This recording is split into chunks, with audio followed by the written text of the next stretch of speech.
Selamat malam saudara dan saudari yang saya kasihi, baik yang ada di studio maupun ada di berbagai tempat, di rumah Anda masing-masing atau di tempat-tempat nonton bareng ya. Jadi saat ini ada beberapa teman yang memang nobar di Jogja, di Batuwarna Wonogiri, dan di beberapa tempat lainnya.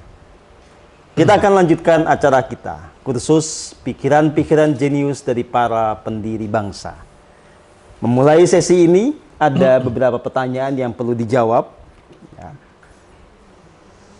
Yang pertama dari Pak Libranton Sihotang. Pak Anton Sihotang ini ada di Batam. Pertanyaannya adalah sebagai berikut. Pernah terbaca tentang kebiasaan Bung Karno, Bung Hatta, untuk menyapa orang, menyapa orang lain dengan selamat pagi, atau selamat siang, atau selamat malam, daripada menggunakan Assalamualaikum. Apakah ini salah satu bentuk keindonesiaannya atau beyond the religion-nya? Itu pertanyaannya, Mas Yudi. Monggo. Dan itu pernah ditanyakan dulu oleh banyak jurnalis ketika dia keluar negeri. Iya. Anda bernama Muhammad. Itu artinya orang tua memberi nama Muhammad agar Anda menjadi orang Islam. Dan orang Islam itu mengutamakan bahasa Arab di dalam tegur sapa. Kenapa jadi Anda suka mengatakan selamat pagi, selamat sore, selamat malam? Jawabannya sederhana sekali. Karena saya orang Indonesia dulu baru Islam. Jadi saya harus mengatakan selamat pagi, selamat sore sebagai bahasa Indonesia dahulu. Kalau itu cukup, ngapain pakai bahasa Arab yang lain? Lalu ada penjelasan ilmiahnya. Satu, penjelasan ilmiahnya dia bilang, kami adalah generasi yang melahirkan Indonesia karena influensi dari Sumpah Pemuda. Dan salah satu Sumpah Pemuda itu kan menjadikan bahasa Indonesia sebagai bahasa persatuan. Kalau kami menggunakan bahasa yang lain, kami mengkhianati para pemuda yang dulu melakukan Sumpah Pemuda. Yang kedua, bahasa Indonesia itu adalah identitas Indonesia utama di luar identitas-identitas yang lain. Ada bendera, ada Garuda, ada Pancasila, ada konstitusi. Tapi di atas segalanya tidak akan bisa dimengerti kecuali dengan bahasa Indonesia. Makanya saya menggunakan bahasa Indonesia sebagai bahasa resmi sekaligus bahasa pergaulan sekaligus bahasa ilmiah. Karena itu pasca saya nanti ada generasi muda, ada generasi setelah kami yang bertugas menyusun metodologi menguasai bahasa Indonesia. Jadi bahasa Indonesia ini berbeda dengan bahasa Jawa yang turun atau yang jadi bahasa Jawa itu langsung ada metodenya. Jadi bahasa Indonesia itu mirip bahasa Al-Quran. Bahasa Arab dulu itu tidak ada metode menguasai bahasa Arab. Jadi kalau muncul kitab Alfiyah, muncul kitab Amriti, muncul kitab Jurmiyah, itu sebenarnya adalah metode menguasai bahasa Al-Quran. Lalu menjadi metode menguasai bahasa Arab. Karena memang ada perbedaan mendasar antara bahasa Arab sebagai sukia dan bahasa Al-Quran sebagai bahasa ilmiah. Nah, bahasa Indonesia itu dulu belum disebut sebagai bahasa ilmiah, belum disebut sebagai bahasa akademik, dan untuk menjadi bahasa ilmiah dan bahasa akademik itu harus disosialisasikan dulu. Tugas sosialisasi itu merasa ada di pundak Hatta, merasa ada di pundak Bung Karno, ada merasa di pundak para pendiri Republik itu, agar nanti tumbuh step berikutnya, metode menguasai bahasa Indonesia agar bahasa Indonesia itu diakui sebagai bahasa ilmiah. Baru setelah itu ada kamus besar bahasa Indonesia, metode menguasai bahasa Indonesia sehingga layak dijadikan bahasa internasional. Itu jawaban-jawaban ilmiah mengapa Bung Hatta dan para pendiri Republik waktu itu hampir semuanya menggunakan selamat pagi, selamat sore, selamat bertemu, selamat berpisah. Berarti tradisi di kita ya, di Pesawat Matahari, di Pusaka Indonesia sudah sangat Hatta banget. Karena kita selalu mengucapkan itu. Selamat pagi, selamat siang, selamat malam. Dan ya sebetulnya kalau harapan saya sih, presiden dan pejabat negara juga begitu. Nggak usah kepanjangan ya. Semua disebut. Assalamualaikum, namaste, salam alaihim. Itu kan ya kepanjangan. Itu kalau diambil cuma 6, yang lain kan Marah. nggak merasa dihormati dong gitu ya. Nah, ya mestinya begitu sih ya. Jadi kita mulai menyadarkan tentang kesatuan kita sebagai sebuah bangsa itu dalam kesatuan bahasa. Bahasa resmi, bahasa kenegaraan mestinya ya sudah. Ketok palu ini bahasa Indonesia. Jadi pejabat, apalagi presiden yang ngomongnya selamat pagi, selamat siang, selamat malam, ya. Gitu. Sebenarnya itu dulu diteguhkan oleh Gus Dur ketika jadi presiden. Iya. Dia kan sampai diprotes kurang Islami karena tidak menggunakan assalamualaikum gitu. Iya.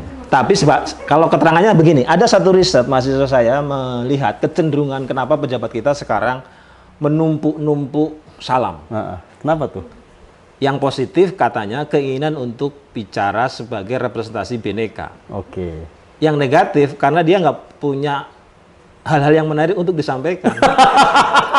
Jadi dia diperpanjang salamnya itu. Sebagian waktunya udah habis untuk ucapin salam. Jadi sebagai presiden tidak ada prestasi yang ia bisa banggakan. Karena sedikit maka salamnya dipanjang-panjangin gitu. Ini hasil riset ini. Walau alam saya tidak melakukan. Gitu. Tapi Ya, kalau di ya. pesantren Mas, banyak orang memperpanjang preamblem, memperpanjang pembukaan itu memang karena betul-betul dia nggak memiliki sesuatu yang bisa disampaikan. Jadi dipanjangin di pembukaannya iya. aja ya. Itulah. Ada-ada aja ya. Jadi ya memang ini satu isu penting ya tentang bagaimana kita menguatkan identitas kebangsaan, jangan malah menguatkan identitas kesukuan atau religi yang itu berpotensi membuat kita sebagai bangsa itu mengalami disintegrasi atau segregasi ya. Ya kalau kita menggunakan kata hata gitu ya. Ya kita nggak mungkin kan misalnya rapat ikhwan wa ukhti malam ini. Yang repot ada gininya dulu. Kan ada yang selamat pagi pakai bahasa. Nah yang nggak menguasai kan. Iya, kita nggak pakai ikhwan wa ukhti itu. Saudara dan saudari sekalian. Ya ini menarik. Baik, terima kasih teman-teman semua. Kalau ada warga PKS yang dengar ya marah pasti ini Mas Yudi yang ngajarin.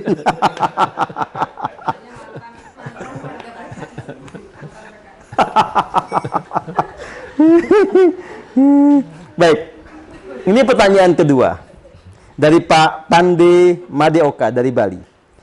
Bung Hatta sebagai Bapak Koperasi Indonesia yang menginspirasi. Namun kenapa hingga saat ini koperasi tidak maksimal berjalan di Indonesia? Padahal di banyak negara Eropa seperti Jerman, Belanda, jalan sistem koperasinya. Apakah ada syarat-syarat yang tidak terpenuhi sebagai koperasi yang sebenarnya? Ini pertanyaan serius Mas Yudi, monggo. Kalau jawaban serius, ada operasi khusus untuk menyampaikan kegagalan koperasi sebagai sistem ekonomi Indonesia karena zaman Jepang memang buruk. Oke. Jadi sistem koperasi pernah dijalankan ketika Jepang menguasai Indonesia dan tidak ada hasilnya, maka banyak orang kemudian mengkampanyekan kita sebelum merdeka sudah pernah praktek koperasi dan tidak ada gagal. Jadi ngapain? Itu berhasil, itu diulang-ulang di mana-mana, termasuk ketika kita belajar koperasi. Oke. Jadi itu sebenarnya adalah penyakit, sebagaimana juga yang terjadi seperti yang tadi disampaikan oleh Pak Guru. Cerita soal bubat itu adalah cerita yang melenceng, tapi diulang terus. Cerita soal pertarungan A melawan B, konflik A dengan konflik B, yang sebenarnya itu adalah biasa, dilebih-lebihkan sehingga kita tidak lagi menengok itu sebagai sebuah kebenaran. Oke. Koperasi mengalami hal yang sama. Seluruh cerita dia adalah cerita duka dan nestapa. Iya. Makanya kita perlu mengumpulkan big data tentang koperasi, menyusun ulang kontra narasi, baru melakukan hal-hal lain. Kita jangankan membuat kontra narasi, big datanya saja belum.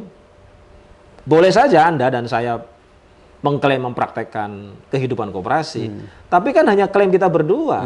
Orang lain nggak melihatnya, sehingga orang lain tidak tahu Ya, Makanya campaign itu menjadi penting. ya, Dan campaign yang bertenaga pasti melalui satu big data. oke. Dan big data itu memerlukan effort dari sisi kecerdasan, dari sisi kesadaran, dan sedikit duit.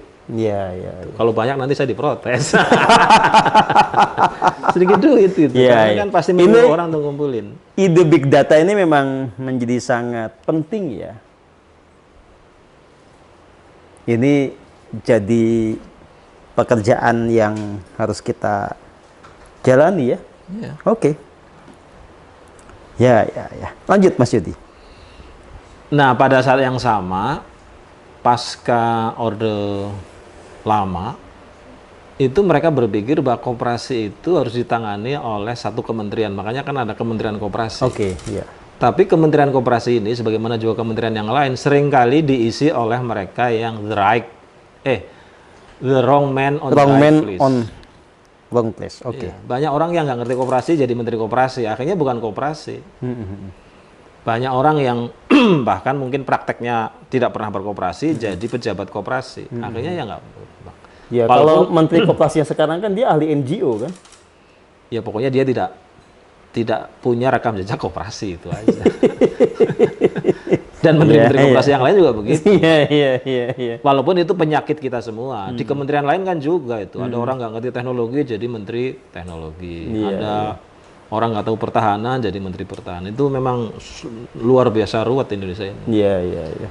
Jadi keruwetan-keruwetan Pancasila, koperasi tidak menjadi bagian dari tradisi Indonesia itu karena dua hal. Cerita-cerita yang tidak memiliki dasar-dasar ilmiah. Yang kedua memang seringkali penempatan-penempatan atau agensi-agensi itu tidak sesuai dengan pengetahuan dasar koperasi. Oke. Itu. Ya, ya. Sehingga rakyat atau masyarakat banyak tidak sepenuhnya mengerti koperasi itu apa, Betul. tidak tahu bagaimana cara mempraktekannya. Ya, pada akhirnya kalau sekarang kita lihat memang koperasi-koperasi kita itu nafasnya tetap kapitalisme. Ya. Ya, ya. Ya. Terlalu banyak yang ironi ya di negara kita ini. Ini negaranya siapa sebetulnya? Negaranya Mas Guru lah. Aduh. Kalau negara saya akan perbaiki. Aduh. Jadi saya kehilangan kata-kata ini. Prihatin, prihatin. Ya, ya, ya. Coba kita lihat ada pertanyaan lain apa enggak. Lo habis. Pertanyaan cuma 2. Oh, oke. Baik, kita lanjut Mas Yudi. Ya. Tadi Mas Yudi sudah banyak mengungkap ya tentang latar Bung Hatta sebagai pribadi yang menghayati Islam substansialis. Dia praktek hidupnya ini beyond religion, dan sebetulnya ini salah satu isu yang juga penting di kita karena semangat beyond religion ini semakin terkikis, orang semakin menguat semangat fundamentalisme agamanya ya.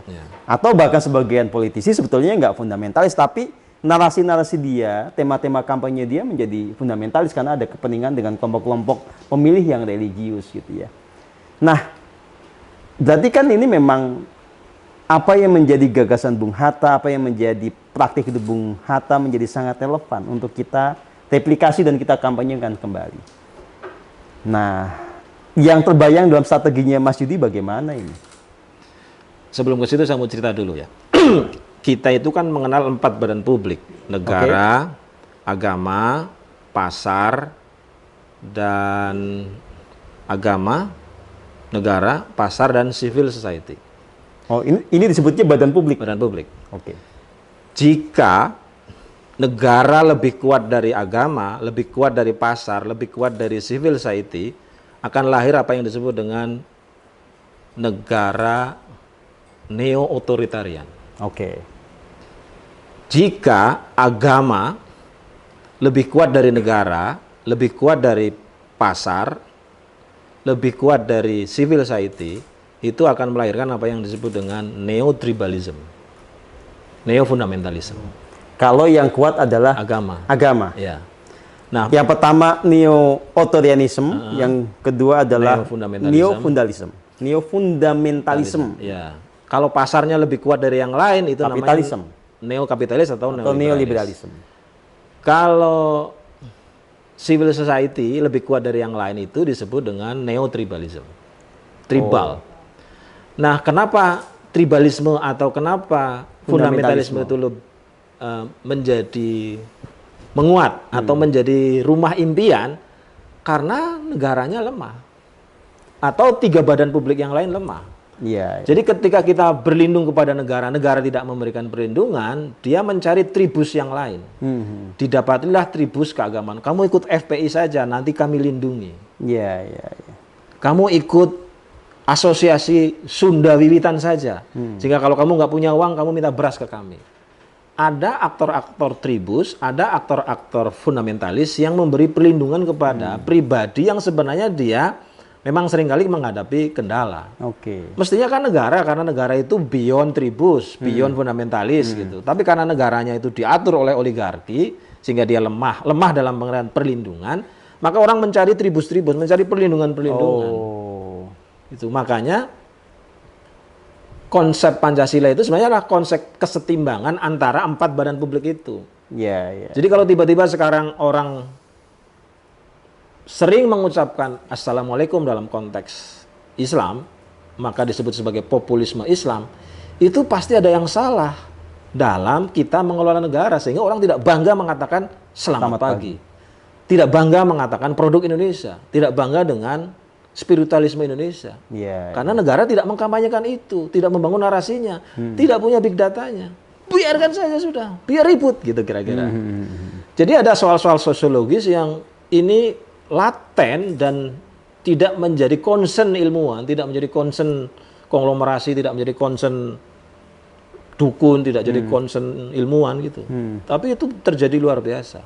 Iya. Makanya kalau kita merujuk pada Hatta seperti pertanyaan jenengan tadi itu, adalah Hatta memahami betul empat badan publik ini dan bagaimana supaya negara itu setimbang dengan yang lain, hanya dia interpar saja, dia lebih sedikit lah satu saf dari yang lainnya supaya dia memberi atau dia memiliki empat tugas. Pertama melindungi, kedua menyejahterakan, ketiga mencerdaskan, keempat ikut serta dalam ketertiban dunia. Oke. Itu kan artinya dia mengambil tugas-tugas dari mereka yang ada di fundamentalis, tugas yang ada di pasar, tugas ada yang lain. Harusnya menjadi tugas negara. Jadi gitu. kalau dalam konteks relasi antar umat beragama misalnya atau antar umat berspiritual ya, ini negara ini dalam posisi mestinya melindungi. Ya, Jadi melampaui isu mayoritas minoritas. betul.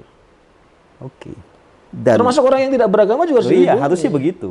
Ya. Bahkan kalau kita mau agak lebih hatais, bukan hanya melindungi, mendorongnya menjadi bagian utama dari kemajuan keindonesiaan. Jadi kan Hatta itu bukan hanya melindungi, bukan hanya tidak korupsi, tapi kan against corruption. Iya, iya. Dalam pengertian ini juga dia bukan hanya melindungi, tapi juga mendorong. Oke. Mendorong persaudaraan matahari yang tidak tunduk pada satu agama, tapi ingin mengembangkan kecerdasan spiritual untuk berkembang dan menjadi avant-garde bagi pengembangan Indonesia. Mendorong tradisi kejawen, mendorong tradisi apapun, mendorong agama apapun itu supaya kalian ini tulang punggung kemajuan Indonesia.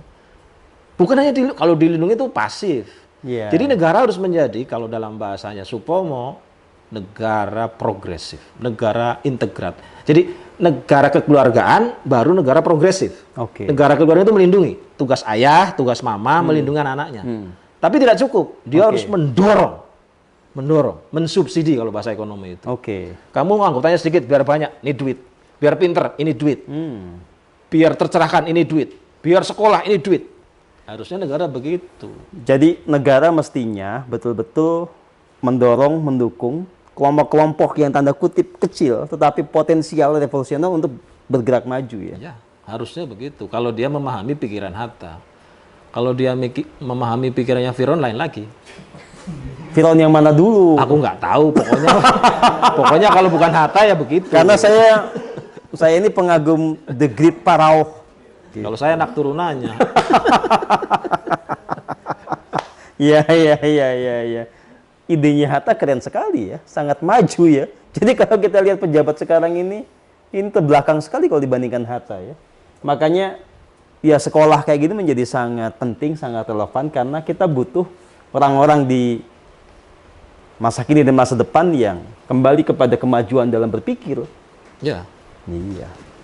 Makanya dia dalam studi-studi sosiologi disebut sebagai the krung. Orang yang menyempal dari keumuman. Kan begini, orang sekolah di zaman apapun biasanya setelah lulus nyari kerja. Dia ditawari pekerjaan dengan gaji yang sangat tinggi, melampaui seluruh teman-temannya, nggak mau. Justru dia mau membunuh dan mengusir orang yang ngasih pekerjaan. Apa nggak gila itu? Ya gila sih. Nah iya. Iya. Orang sekarang itu kayak saya sekolah ke Amerika, teman saya sekolah ke Inggris, ke manapun pulang itu nyari pekerjaan. Iya. Dia dikasih, dia lawan dan dia usir. Iya. Kan berarti dia keluar dari kelaziman. Oke. Jadi kalau lihat pandangan-pandangan Hatta seperti ini, sebetulnya antara Bung Karno atau Mr. Soekarno dengan Hatta ini banyak sekali kesamaan ya. Betul-betul makanya tidak salah kalau mereka dikatakan sebagai Dwi Tunggal ya. Betul. Oh, jadi kalau mau menghentikan mereka memang caranya harus dipisah ya. Dibunuh salah satunya atau dua-duanya itu diceraikan. Ya karena satu saja sudah luar biasa, sudah menguncang apalagi dua ya. Oke. Termasuk juga ketika mereka mengoperasi tidak bersatunya Tan Malaka menjadi Tritunggal. Oke. Itu kan operasi yang luar biasa juga. Iya, itu besok kita bahas lah. Nah, ya. Kita lanjut dulu. Tadi kan soal kebudayaan, soal bagaimana mengayomi kelompok-kelompok agama dan non-agama, ya. Nah, ini kita bicara soal ekonomi. Kalau dalam gagasannya Hatta itu bagaimana cara pandang terhadap pajak dan subsidi? Hatta ini anti subsidi atau dia pro subsidi atau bagaimana? Kalau kenyataannya sekarang kan kita ini pajak sedang digenjot untuk naik, tapi subsidi kan sedang diarahkan untuk menjadi zero. Ini Hatta atau menentang Hatta? Hari ini kita mengkhianati Hatta. Hari ini kita mengkhianati Hatta. Iya. Karena Hatta menempatkan pajak, menempatkan iuran masyarakat itu seharusnya tidak terjadi kecuali ada peristiwa-peristiwa yang subversif. Oke. Itu. Maksudnya gimana, Mas? Ya pikiran ekonomi Hatta itu kan pikiran yang berbalik 180 derajat dari pikiran ekonomi kolonial. Oh, jadi kalau yang meninggi-ninggikan pajak itu sebetulnya pikiran ekonomi kolonial? Perilaku kolonial. Jadi hari ini kita sedang mengkarbon copy pikiran, perasaan, tindakan, dan perilaku kolonial. Oke. Kalau yang gagasan Hatta gimana? Bagaimana negara bisa hidup tanpa pajak? Atau dengan pajak yang minimalis? Ya karena Hatta punya pikiran bahwa kalau sekedar mereplikasi pikiran, perasaan, dan tindakan kolonial, kita tidak perlu merdeka. Iya, udah gitu aja. Iya, sama. Jadi merdeka yang saya maksud bagi Hatta adalah merdeka yang kemudian tiada lagi pungutan-pungutan kepada masyarakat karena negara itu punya kedaulatan beyond private. Iya, iya. Itu. Kan yang selama ini salah atau selama ini dipraktekkan oleh elit hari ini itu seakan-akan negara tidak punya kedaulatan mencetak uang sebagaimana pribadi. Kalau Mas Guru itu utang, wajar karena tidak punya kedaulatan. Saya nggak bisa nyetak uang sendiri lah. Betul. Kalau semua orang nyetak duit kan ribut tuh. Iya, tapi negara punya. Negara punya, maka negara harus mencetak uang untuk merealisasikan itu. Dari mana? Ya dari apa yang disebut dengan keputusan negara. Iya. Jadi kalau negara memutuskan bahwa batu hitam bisa menjadi boroh, bisa jadi boroh. Iya, iya. Bisa menyebut bahwa ikan arwana bisa jadi boroh, jadi boroh. Karena yang menentukan itu bukan orang lain, negara. Pelaksananya bank. Dan negara ini kan hari ini tiba-tiba yang bisa dijadikan boroh, dijadikan jaminan itu tertentu sekali. Emas, duit, tanah. Oke. Gini, Mas Judi kan pendidikan yang didalami kan soal politik ekonomi ya. Saya butuh hitung-hitungan yang teknis realistis ya. Mungkinkah Indonesia itu menerapkan gagasannya Hatta yang meminimalkan soal pungutan atau soal pajak ini? Atau bisa nggak betul-betul Indonesia ini nggak usah pajak yang seperti sekarang ya, betul-betul mendekati zero, kecuali kepepet saja, tapi dengan sumber-sumber lain. Hitung-hitungan Mas Yudi memang bisa. Bisa, sangat bisa. Misalnya kita membutuhkan setahun itu pemasukan ya untuk APBN kita ini 8.000 triliun gitu.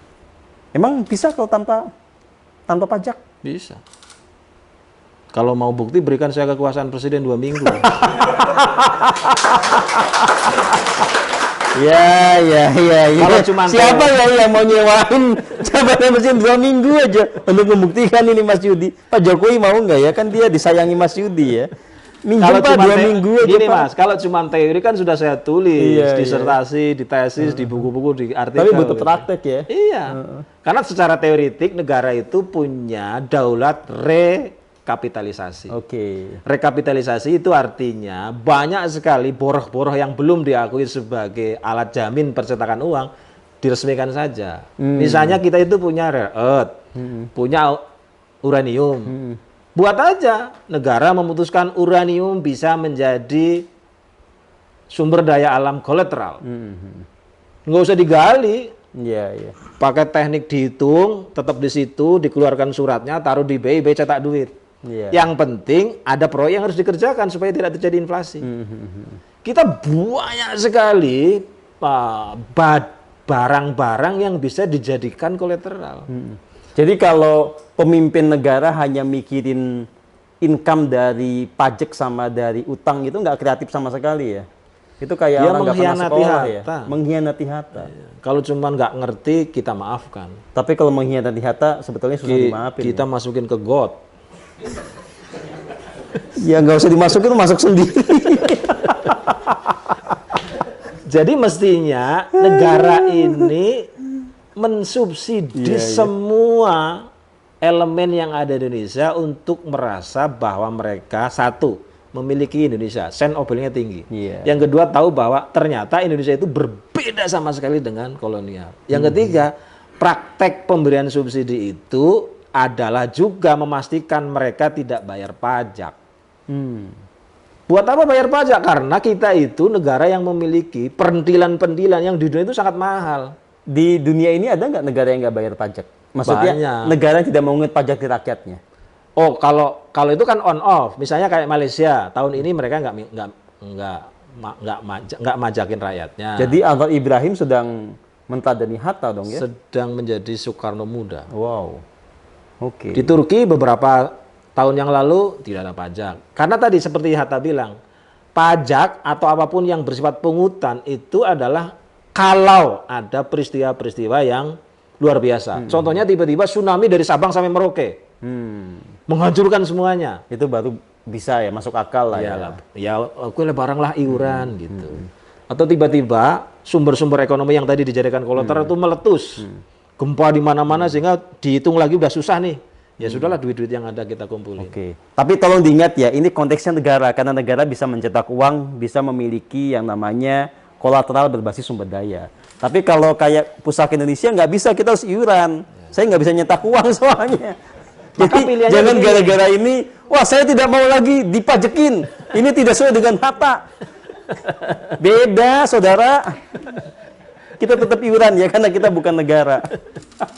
Makanya gini Mas Guru, kalau negara ini ingin maju tapi tidak mau menggunakan hataisme, yang paling mudah sebenarnya adalah kita menjadi part of Amerika. Udah mata uang kita dolar aja, Dolar aja kita, kayak udahlah. Singapura, dolar Singapura. Ya kayak- udah nyerah aja dijajah gitu, yang penting kita makmur ya daripada kita pura-pura merdeka tapi nggak makmur. Itu sebenarnya lebih mudah itu kita melakukan apa namanya pungutan untuk menjadi negara bagian ke-56 dari Amerika sehingga dolarnya dolar Iya. Indonesia kayak dolar Australia, dolar Singapura, kan negeri-negeri yang kemudian mendolarkan dirinya itu percepatan ekonominya itu lebih 10 kali lipat dari ketika dia bersikeras menggunakan mata uang lokal. Oke. Atau again sekalian. Ya. Nek nanggung itu ya negara kanan tidak, negara kiri tidak, negara tidak. Ya kalau secara faktual kita itu nanggung. secara de jure kita negara merdeka. Secara de facto jelas kita masih jauh dari merdeka. Kita ya masih mengkhianati Hatta ya. Mengkhianati Hatta dan Soekarno. Oke. Tapi Mas Yudi masih punya harapan nggak? Atau ini jadi tantangan tersendiri sehingga jadi nggak pengen mati sekarang gara-gara sudah mendengar ini Hatta bicara sangat keren kan? Mas Yudi kan sudah mewarisi semangat Hatta. Ya? Itu akan kita diskusikan pada pertemuan yang ke-6. Biar dapat honor terus. Kalau dulu Muhammad Hatta kalau bicara dikasih honor enggak ya? Enggak. Ya di bendahara pusaka nanti punya alasan dulu Bung Hatta kalau bicara tidak pernah dikasih honor. Jadi Mas Yudi sejak sekarang karena kita meladeni Bung Hatta nggak ada honor lagi. Wah, cilaka. Tolong yang ini jangan salah terapan ya tetap. Gitu. Karena Hatta waktu itu diundang sebagai wakil presiden, sudah ada SPPD. Dia ada SPPD. Jadi nanti kalau saya jadi menteri diundang ke sini, ya nggak perlu bayar, kan dibiayai negara. Ya ini juga saya memberi pengumuman buat siapapun nanti ngundang Mas Yudi ya, jangan menganggap Mas Yudi tidak butuh dibayar ya. Tolong dibayar dengan layak lah ya. Sedih amat. Ya. Oke. Jadi sekali lagi, mentalitas Hatta itu mentalitas keluar dari keumuman. Orang menyebutnya sebagai ngekreng gitu. Dan ngekreng itu pasti dia anti libidinal. Dia tidak menyembah lawan jenis. Dia anti kapital. Dia tidak menyembah uang. Dan dia anti kursi. Dia tidak menyembah jabatan. Makanya dia santai-santai aja ketika udah nggak jadi wapres, ketika tidak menjadi guru besar, santai. Karena memang bukan itu tujuannya. Lah mentalitas ngekreng ini yang... Iya, bahasa spiritualnya tidak punya kemelekatan sama sekali. Betul. Iya. Itulah hebatnya dia. Dan itu yang memang sekarang jarang kita temukan pada manusia Indonesia ya. Oke. Iya. Kok jadi diem? Kita lagi mengenang Hatta soalnya. Saya takjub kalau ada orang kayak begitu tuh ya. Dan punya impian kan, gimana itu bisa muncul kembali di zaman sekarang. Ya makanya gini Mas Yudi dan teman-teman semua ya, kita kan sekarang betul-betul sedang menggembleng diri. Agar kita betul-betul menjadi penerus, menjadi pewaris dari semangat perjuangan para pendiri bangsa. Ya, kita tidak bisa mengaku berjuang tapi hanya omongan saja, tanpa perilaku yang sesuai. Karena kata kunci dari semua pendiri bangsa yang layak menjadi teladan adalah integritas. Kalau dia ngomong tentang pemerataan, tentang ekonomi yang berkeadilan, ya perilakunya seperti itu. Dia selaras antara apa yang dikatakan dengan yang dilakukan. Nah, kita sedang bergerak ke arah sana, sedang mengasah diri ke arah sana. Jadi teman-teman ya jangan stuck, jangan merasa puas dengan pencapaian spiritual saat ini karena ya perjuangan masih panjang. Jadi masing-masing harus menjadi versi terbaik gitu ya. Menjadi Hatta yang baru, menjadi Tan Malaka yang baru, menjadi Bung Karno yang baru. Karena hanya itu cara kita untuk betul-betul mencapai kemerdekaan yang sejati. Tadi kita agak satir ya, kalau memang kita hanya untuk mencapai tanda kutip kemakmuran ekonomi, sebetulnya nggak usah merdeka, udah aja kita punya presidennya siapa kek gitu ya. Kita nginduk aja sama Finlandia gitu ya kan, enak, sistemnya udah mapan gitu, tinggal ngikut gitu ya kan. Tapi kan bukan itu maksudnya. Kita harus memang hidup sebagai bangsa yang merdeka, negara yang merdeka, tapi juga kemudian itu nyata, bukan cuma secara de jure tapi juga de facto. Ya karena gini, jadi Hatta, Soekarno dan mereka yang mirip-mirip pikirannya itu begini cara berpikirnya yang kalau saya tangkap. Kalau aku dan teman-temanku menjadi bagian dari Amerika, kita nggak akan lebih kaya dari Amerika. Kalau aku dan teman-teman menjadi bagian dari China, kita nggak akan lebih kaya, lebih hebat dari China. Tapi setelah saya hitung ulang dan kalau ini berhasil, bangsa dan negara ini mengalahkan Amerika, mengalahkan India, mengalahkan Jepang, dan mengalahkan Cina. Sebetulnya kalau menengok ke masa lalu, apa yang dikatakan oleh Bung Karno, oleh Hatta gitu ya, itu sangat beralasan. Karena kan kita sebagai sebuah bangsa itu sudah punya sejarah panjang ya. Jadi kita pernah menjadi sebuah imperium besar yang punya tanda kutip ya kemakmuran yang di atas rata-rata lah. Sehingga di DNA kita sebetulnya adalah memang tertera DNA sebagai bangsa yang besar. Jadi bukan sekedar kita kaya tapi kita tunduk dalam sebuah aturan main orang lain. Tapi kita menjadi pribadi yang mandiri, menjadi negara bangsa mandiri sekaligus besar dan agung gitu ya. Ya karena itulah memang kita punya sesuatu yang berbeda ya, tidak menginduk, tidak mengekor kepada yang disebut sebagai negara-negara lain. Ya. Cuma untuk bisa begitu memang harus menjadi sosok yang tanda kutip ya, nggak lazim. Ya. Lanjut Mas Yudi, apa yang mau disampaikan di sesi-sesi penutupan ini? Ya karena itu maka buat Hatta ya, aku nggak pernah nemu di ilmuwan yang lain. Buat Hatta, merdeka itu memang harus rakus, tapi rakus pengetahuan. Merdeka itu harus rakus, tapi rakus pengetahuan, bukan rakus soal duit ya. Ya. Merdeka itu poligam, tapi terhadap perpustakaan dan buku. Oh, Jadi bukan menjumlah sekian banyak selir, bukan. Menjumlah sekian banyak. tampaknya bedanya Bung Karno dengan Hatta di situ ya. Ya. Strateginya beda. Karena operasi perempuan itu, tadi kan aku di awal bilang, operasi perempuan itu berhasil untuk Bung Karno, gagal untuk Bung Hatta. Nah, Bung Karno yang mana itu yang tadi saya pertanyakan. Karena kalau dalam tradisi spiritual ya, yang dihayati oleh Bung Karno seperti yang saya tahu, sebetulnya dia tidak pernah kena operasi perempuan karena dia tahu perempuan itu ini agen atau bukan. Ya. Kecuali kalau kita bicara tentang satu lagi sosok Bung Karno, sosok Soekarno yang dia tidak bisa mengenali musuh dan teman kan. Yang gitu. diketahui umum lah. Iya, yang diketahui umum begitu. Gitu. Ya, jadi maksud saya memang kita harus banyak ungkap misteri yang masih tersembunyi. Dalam case ini misalnya soal perbedaan antara Bung Hatta dengan Bung Karno kan memang kalau Bung Hatta ini lurus banget soal perempuan gitu loh. Jadi tidak ada cita sedikit pun yang bisa dikatakan miring gitu ya, yang menceritakan bahwa Bung Hatta ini bisa belak-belok soal perempuan. Ini suami dan bapak yang ideal lah gitu ya. Gitu. Nah, sementara sosok Bung Karno, narasi umum mengatakan bahwa ini menjadi korban dari operasi intelijen. Jadi kalau teman-teman melihat film ya di Netflix itu ada namanya Spycraft. Itu ada satu senjata intelijen namanya istilahnya tuh sex intelligence gitu. Jadi kalau kita mau menjatuhkan siapapun juga yang dianggap sebagai lawan, maka gunakan lawan jenisnya. Kalau pejabat itu laki-laki, ya kita gunakan perempuan.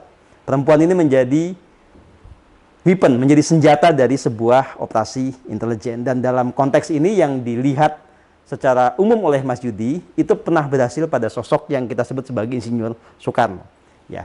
Nah, sehingga kemudian ya ujungnya adalah memang terjatuh dan mengalami sebuah momen kehidupan sulit di masa akhir sebelum kematian. Ya, kira-kira gitulah ya. Tetapi dalam sudut pandang yang berbeda, Bung Karno yang kita anggap sebagai manusia tercerahkan, itu tidak mungkin dia terjebak oleh sebuah operasi intelijen dengan menggunakan perempuan.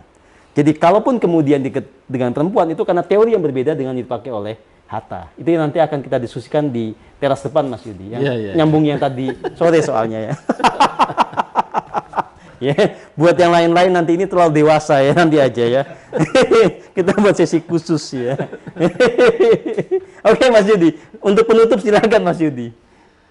Ya, jadi sekali lagi saya ingin mengatakan kepada Mas Guru dan teman-teman, bicara Hatta hari ini adalah bicara dan tindakan subversif karena arus besar hari ini adalah arus besar anti-Hattaisme. Anti-Hattaisme, oke. Makanya siapapun yang membicarakan dia harus siap secara kafah, secara sempurna. Siap secara mental, siap secara kapital, siap secara intelektual, dan yang paling utama siap secara spiritual. Oke. Karena operasi terhadap mereka yang bicara Hatta itu pasti lebih canggih dari operasi terhadap Hatta yang lama. Iya, ya. Maka menjadi benar orang seperti saya yang nggak tahu spiritualis ya bergurulah sama yang tahu spiritual agar melengkapi. Kan saya selama ini merasa ya dari sisi intelektual mungkin nilainya 5, yang lain masih 1, 1, 1, kapitalnya malah 0 gitu kan. Saya harus belajar kepada orang yang Ini masih di versi baru yang sudah rendah hati, dulu katanya nggak begini sih. Jadi kita tepuk tangan buat Mas Yudi ya. Oke. saya jadi malu. Ini rendah hati banget. Salut saya susah loh nemuin profesor yang mau ngomong kayak begini ini. Susah loh. Jadi hilang nih. Tapi pesannya tadi udah ditangkep kok. Iya, tadi soal belajar Mas Yudi, soal kesiapan menghadapi resiko perjuangan ya. Iya. Iya. Nah, makanya kalau kita sudah betul-betul membuat diskursus Hatta dari sisi apapun, ya berarti tidak boleh berhenti pada tindakan-tindakan dasar. Harus ada tindakan-tindakan lanjutan SMP, SMA, S1. Oke. Jadi misalnya hari ini kita sebut sebagai pengantar pemikiran Hatta. Oke. Nanti kita harus bahas satu pertemuan khusus ekonomi Hatta. Oke. Yang kedua moral Hatta. Yang ketiga mental Hatta. Yang keempat kooperasi Hatta. Jadi gitu. Iya. Kalau pengantar-pengantar terus ya berarti tidak serius di dalam mengkampanyekan Hatta. Berarti ada operasi untuk menghentikan kegiatan itu. Sama seperti pertemuan pertama, itu kan pengantar memahami pikiran Bung Karno. Kita harus bahas tuh Trisaktinya satu pertemuan, Pancasilanya kalau perlu 5 kali pertemuan. Bagaimana dia memiliki mentalitas spiritual itu 10 kali pertemuan. Harus begitu, sehingga harapannya narasi ini berkembang kemana-mana, lalu kita buat filmnya, kita buat banyak hal yang berhubungan dengan itu, kalau perlu kaosnya, pokoknya kampanye masif, merasuk dalam diri kita, sehingga kalau kita ketemu dengan orang lain, dia tidak nanggung untuk belajar soal Hatta, belajar soal Bung Karno, belajar soal Indonesia. Ya kalau kita siap, sejak kapan kita nggak siap? Ya? Kita mau sampai kapan juga, mau berapa kali sesi juga siap. Bukan begitu Pak Wakil Ketua Umum? Jadi di kita itu ada istilah 2 Mas Yudi. Apa itu? Ada founding fathers, itu saya. Satu lagi funding fathers, itu Mas Eko.